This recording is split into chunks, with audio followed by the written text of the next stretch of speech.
మీ స్కూల్లో ఫుడ్ బాగా పెడతారా మీకు? మొత్తం గవర్నమెంట్ కదా? బుక్లు వాళ్ళు ఇస్తారా? ఇరా బుక్లు కూడా వాళ్ళు ఇస్తారా?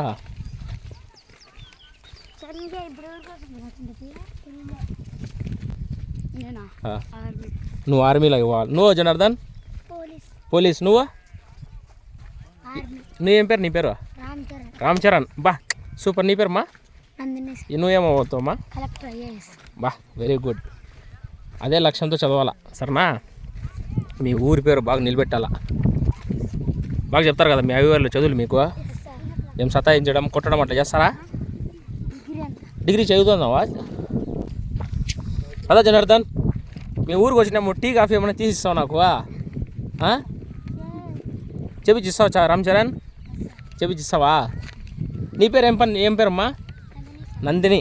Very good. నువ్వు మదనపల్లికి వెళ్తావు నెక్స్ట్ 6వ తరగతికి. నువ్వు రామ్ చరణ్ నువ్వు కూడా మదనపల్లికేనా? ఓకే, మీరు ఇద్దరు ఈడే ఉంటారు అయితే. మీది కల్చర్లా కదా? నీది కల్చర్లా, నువ్వు ఈడే ఉంటావు. ఊరు అయితే మీ అవ్వలు ఊరు అయితే? పిన్ని వాళ్ళ ఊరు. తిరిగేసి అట్లా రౌండ్ వేసుకుపోదామని వచ్చినావు. రానా సూర్యన్న?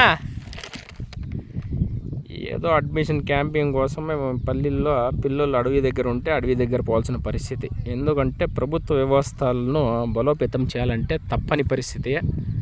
మొత్తం ఇంటర్ ఆడుతున్న పిల్లలంతా ఇక్కడ చూస్తున్నారు కదా, ఇక్కడ క్రికెట్ ఆడుతున్నారు అన్నమాట. పిల్లలందరూ పాపం సరదాగా సెలవుల్లో ఎంజాయ్ చేస్తూ వాళ్ళు క్రికెట్ ఆడుతున్నారు.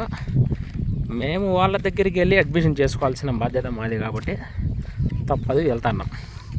విజయం అవుతుందో విజయం కాదో పక్కన పెడితే పోవాల్సిన బాధ్యత ఉంది, పోతున్నాం.